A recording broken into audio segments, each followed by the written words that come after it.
Yes. Happy. The legend was born. The legend was born. The legend was born.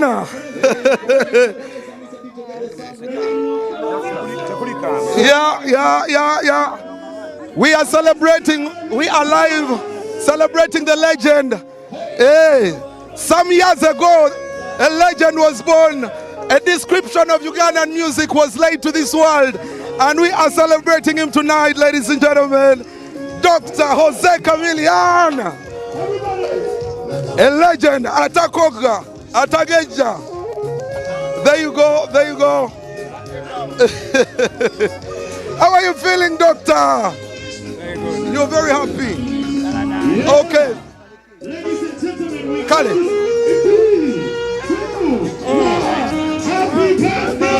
Happy birthday to champion Chameleone. Legendary. Baddest to ever grace the soil of East Africa.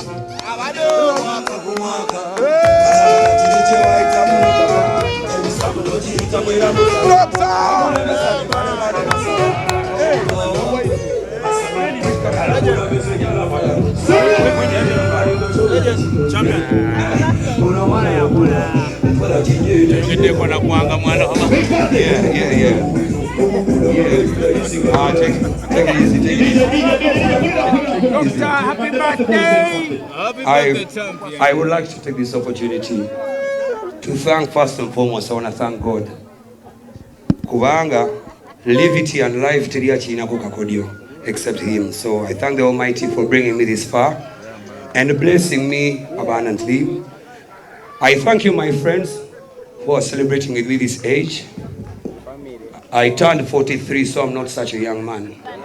Yes. Happy birthday, Doctor! I thank my family. I mean my brothers, my sisters, my fans, and my children. Mom, you're inspiring. You keep me rolling, keep me walking. You are the reason why we're here. I want to thank you, Bana, for giving me this opportunity to celebrate with my fans. Such a beautiful day. May God bless you all with life as we celebrate your birthdays as well. Thank yourself. I want to thank myself, obviously, for being very consistent And bringing us here. and flagging Uganda's music flag for all these years. But it has been possible, and I'm still going to give you good music. Thank you so much. Have a great evening. Enjoy the comedy. I thank the comedians. I thank you, sir, for such a beautiful testimony. Thank you so much. Enjoy the day.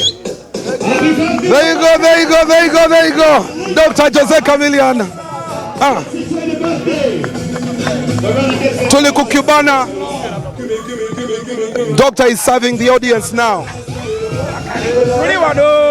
We there. We there.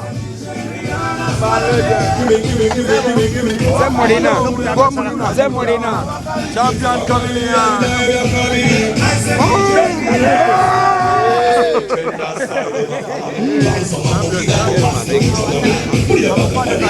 Nataka tukuulize kwa Doctor. As we nga tumulinda bwasavinga abawagizi be, one day naimirira kupewa ndai declared if there is any legend Uganda has had musically, then omukulu no defines it better.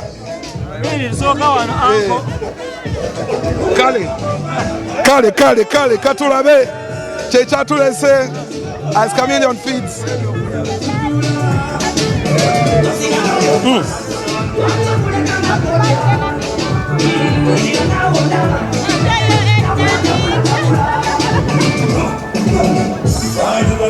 There you go, there you go, there you go. Pola. Soka maso.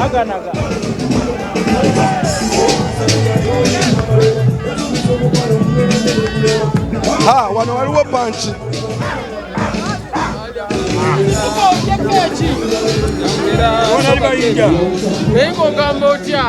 Happy birthday, big man. Happy birthday.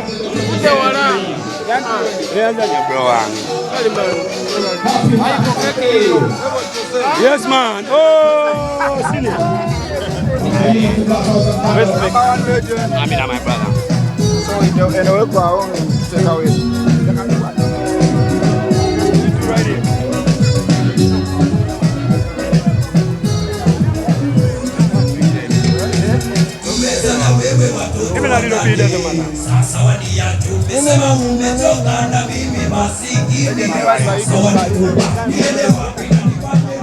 We celebrating the living monument tonight. Happy birthday.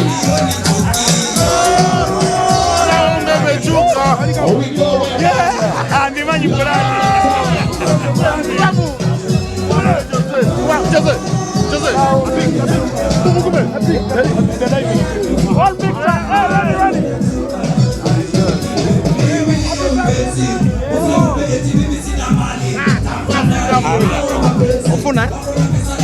Happy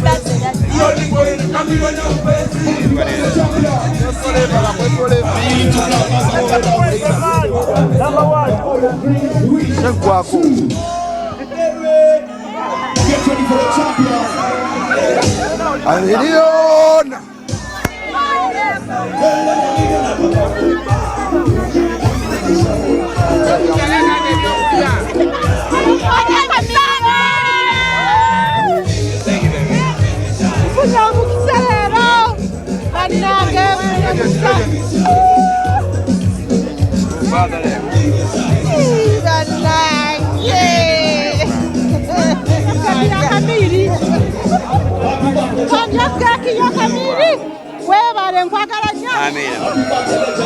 Happy birthday, brother.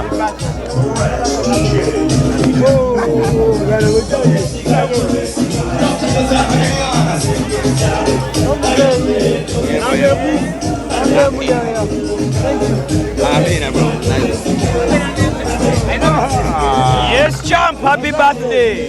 Happy birthday, champ. Happy birthday, Jano.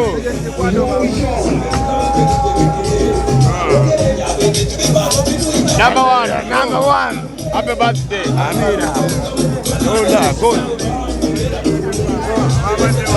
Whoa, Movini! Amukulu atulize bando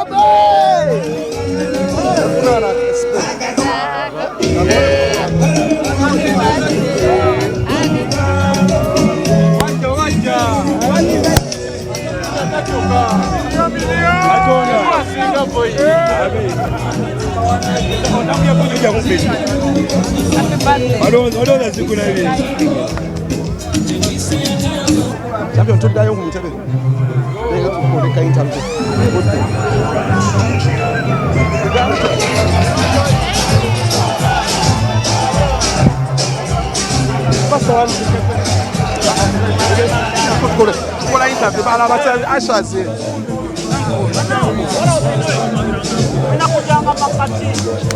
Of the show, you understand? Doctor. From Kenya. Yay. From where? Nairobi. Happy birthday, man. Happy birthday, man.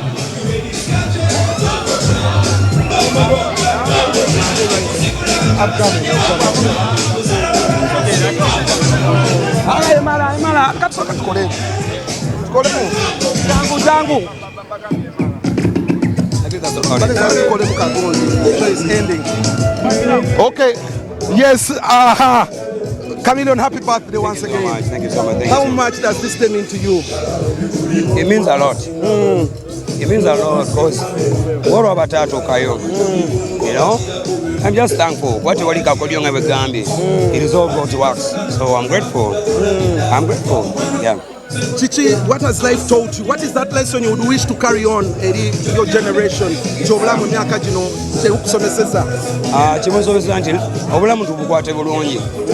I remember once daddy wange yangamba mbo Joseph emyenge gye munywa mikambwe nnyo engineer kula onywa whisky ba ku whisky tocha musolo mubiri gwo ebyadda ne mpa ku whisky I said.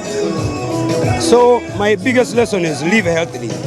Living healthily and every day by age you know genangwa withdrawing n'abasajja okwetula myaka nkaaga nabo baliko abavubuka. So ekyensibwa okwenyumiriza his life is so precious.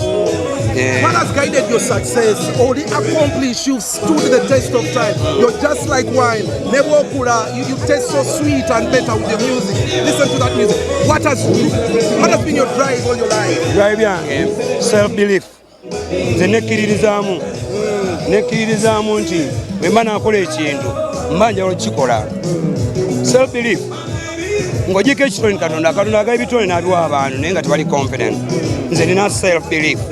Bwe nazuula nti manyi okuyimba, Katonda ampa kitone kya kuyimba, ndi confident about it. Ate music muwa obudde. Nkuulira my brother namwe abandaba. A lot of people tebamanyi nze omu ku ba artists abasembayo okuva mu studio. Malina okuvamu saa 2-3 ez'okuva mu studio. Malina okuvamu saa 2-3-5 nga nasuzeemu naye mba nnoonya ki? Mba nnoonya kituufu. Naye abantu bapanikinga tebalina confidence. How do you want your legacy to be remembered, Chameleone? Yeah, I just want to remind my fellow people watching me on TV. I've served 25. You deserve a statue. I've served 25 years. Serving all over Africa, all over the world. You know, never to your government is crediting talents and with medals. Never recognizing the talents in the pendala. It's the informal. Nobody recognizing. We've been singing 25 years. 25 years. Actually, the biggest generation in India, people Uganda, 90%. You're emulating your legacy. Yeah. This is enough.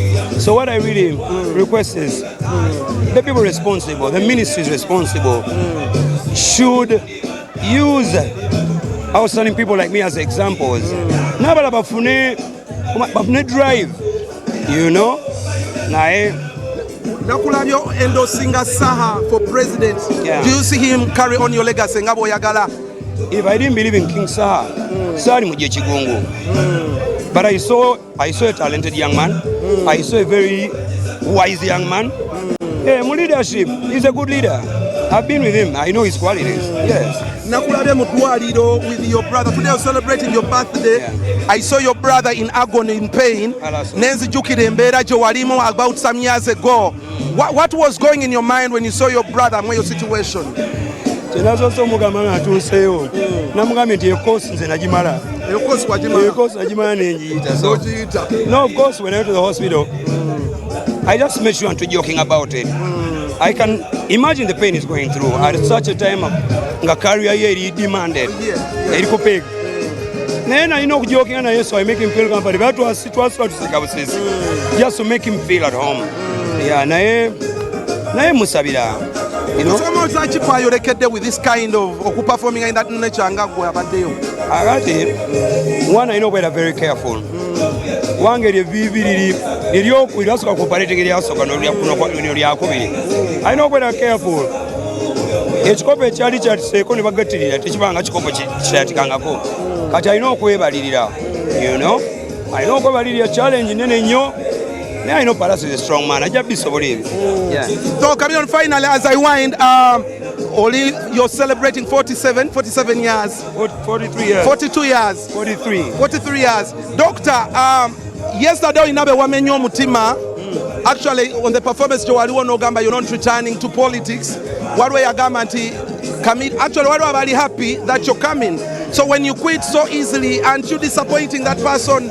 Abadaina that hope. Chameleone can be the leader. Uganda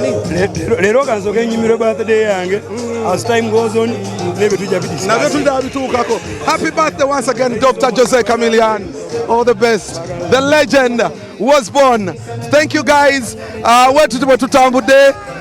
Obude butukute. No. Kakati. Bade njagala tufune ku what Uncle Ronald